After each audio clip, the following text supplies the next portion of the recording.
Pax Romana was the long period of relative peace and minimal expansion by the Roman military force experienced by the Roman Empire after the end of the final war of the Roman Republic and before the beginning of the crisis of the 3rd century. Since it was established by Augustus, it is sometimes called Pax Augusta. Its span was approximately 206 years according to Encyclopaedia Britannica, or from 70 AD to 192 AD according to the Cambridge Ancient History. Overview. The Pax Romana is said to have been a miracle, because prior to it there had never been peace for so many centuries in a given period of history. According to Walter Goffett, however, peace is not what one finds in its pages. Arthur M. Eckstein writes that the period needs to be seen in contrast with the much more frequent warfare that occurred in the Roman Republic in the 4th and 3rd centuries BC. Eckstein also notes that the incipient Pax Romana appeared during the Republic and that its temporal span varied with geographical region as well. Although the standard textbook dates for the Pax Romana, the famous Roman peace in the Mediterranean, are 31 BC to AD 250. The fact is that the Roman peace was emerging in large regions of the Mediterranean at a much earlier date.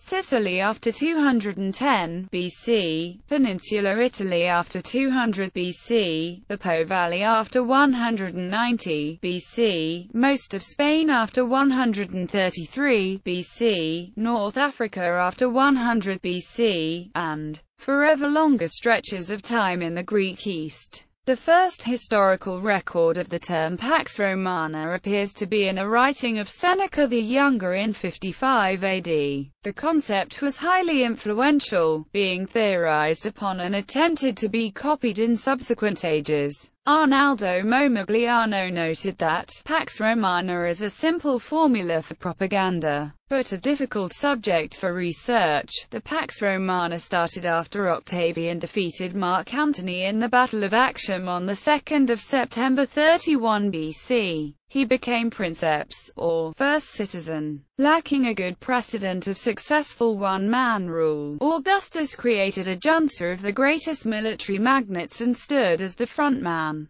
By binding together these leading magnates in a coalition, he eliminated the prospect of civil war. The Pax Romana was not immediate, despite the end of the civil wars, because fighting continued in Hispania and in the Alps. Nevertheless, Augustus closed the gate Sejanus 3 times, first in 29 BC and again in 25 BC. The third closure is undocumented, but Inez Scott Ryberg and Gaius Stern have persuasively dated the third closure to 13 BC with the Aeropaces ceremony. At the time of the Ludi Seculares in 17 BC the concept of peace was publicized, and in 13 BC was proclaimed when Augustus and Agrippa jointly returned from pacifying the provinces. The Aeropaces ceremony was no doubt part of this announcement. Augustus faced a problem making peace an acceptable mode of life for the Romans,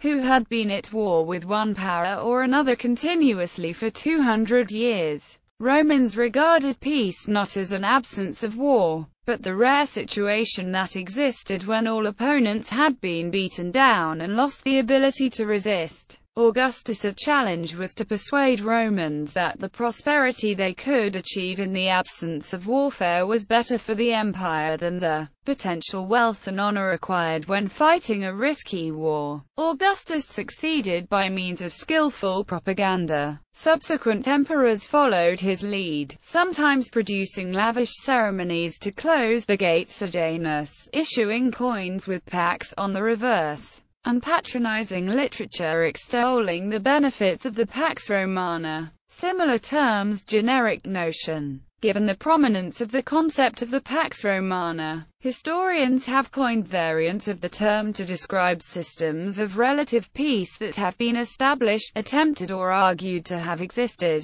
Such times have been credited to the British Empire during the 19th century. Some variants include Pax Britannica, Pax Americana, Pax Europaea, Pax Hispanica, Pax Mongolica, Pax Ottomana, Pax Sinica, Pax Khazarica, Pax Syriana, Pax Islamica, Pax Sovietica, Pax Russica. More generically, the concept has been referred to as Pax Imperia, meaning imperial peace, or, less literally, hegemonic peace. Raymond Aron notes that imperial peace, peace achieved through hegemony, sometimes, but not always, can become civil peace. As an example, the German Empire's imperial peace of 1871 slowly evolved into the later German state. As a counterexample, the imperial peace of Alexander the Great's empire dissolved because the Greek city-states maintained their political identity and, more importantly, embryos of their own armed forces.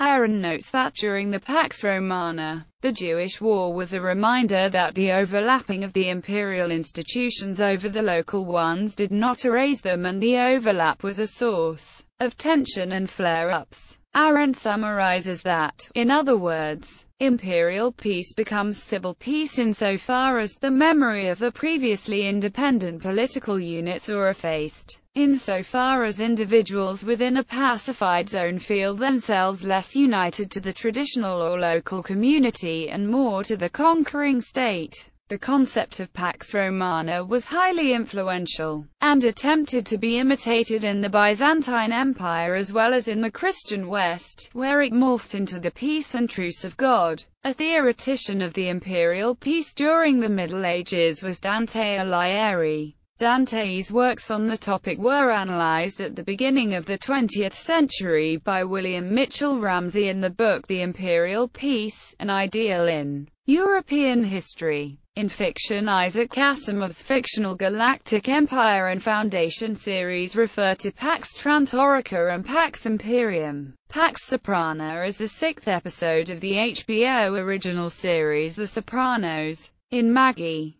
The Labyrinth of Magic, Riem's Peace is the Riem Empire's version of Pax Romana, established about 200 years prior to the series by Empress Sherazade. Riem is a nation based on the Roman Empire.